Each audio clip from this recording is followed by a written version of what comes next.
අපි උදේ ඉඳලා රෑ වෙනකන් ගෑස් පෝලිං වල ඉන්න කට්ටිය පෙන්නනකොට මං අහනවා ඒක රටේ මිනිස්සුන්ටද පෙන්වන්න ඕන. ඔය ගෑස් පෝලිං පෙන්වනට වඩා නරකද වෙන විකල්ප බලශක්තියෙන් පාවිච්චි කරගෙන මේ වෙලාවේ ව්‍යාපාර කරන මිනිස්සුන්ට එක ජනමාධ්‍යවලින් පෙන්වුවම. මං සියලු ජනමාධ්‍යවලට කියනවා ගෑස් පෝලිං පෙන්වන එක නතර කළා මිත්‍රයා.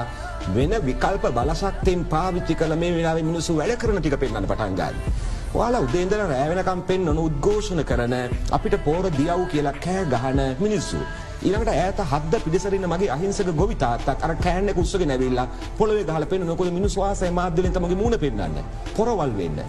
ඔයාලා ඕක නතර කරලා පෙන්නන්නකෝ මේ වෙලාවේ වෙන දේශීය ක්‍රම පාවිච්චි කරලා වගා කරගෙන අඩු ගන්න තමුන්ගේ පවුල රැක ගන්න වැඩ කරන ධෛර්යවන්ත මිනිස්සු උදේ ඉඳලා රෑ වෙනකම් පෙන්නන්නකෝ. ඒතර මේ මුළු රට වෙනස් වෙනවා. ඔබ උදේ ඉඳලා රෑ වෙනකම් දේශපාලච්චෝ කෑ ගහ ගන්න ඒවා විවේචනය කරගන්න ඒවා බැන ගන්න ඒවා උද්ඝෝෂණය කරන ඒවා පෙන්වම මිනිස්සුන්ට රට එපා වෙනවා. මිනිස්සු හිතනවා මෙහෙම රටකද ජීවත් වෙන්නේ. මං අහනවා මේ රටේ මිනිස්සු සියලු දෙනා ඇතෑරලාද? නෑ. මේ සියලු ප්‍රශ්න ආසේ උත්තර හොයාගෙන තමුන්ගේ ව්‍යාපාර රැකගෙන තමුන්ගේ කාර්ය මණ්ඩලයට පඩි ගෙවාගෙන බෝනස් ගෙවපු ව්‍යාපාරිකයෝ මේ රටේ ඉන්නව චතුර මහත්මයා කවුද නැහැ කියලා මම නම් ගම් එක කියන්නම්. නෑ දැන් මේ රටේ තියෙන තත්ත්වෙ මිනිස්සු දැනගන්න එපා. අපි මේවා කියන්න එපා. මේ මිනිස්සුන්ට මේවා හංගන්න බෑනේ.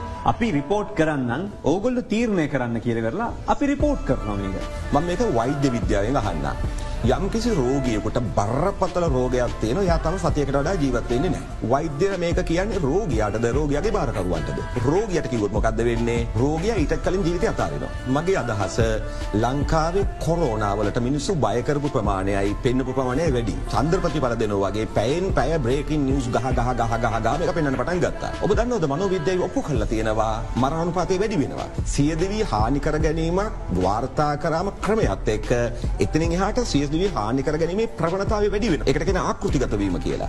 ඔබතුමන්ලා තාප්පවල පින්තූර අඳින කොල්ලෝ කෙල්ලෝ පෙන්නුවම මුළු රටේම කොල්ලෝ කෙල්ලෝ ඈත ගිරාඳුරු කොටේ ඉන්න කොල්ලෝ කෙල්ලෝ අඳින පටන් ගත්තේ නැද්ද? අනිවාර්යෙන්ම. ඒක තමයි රැල්ල.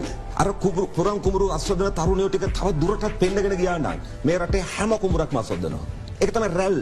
රට යන්න ඉන්න පොලිමට ගිහලා ඔයාලා යනවද? ඇයි යන්නේ? රට එපා වෙලාද?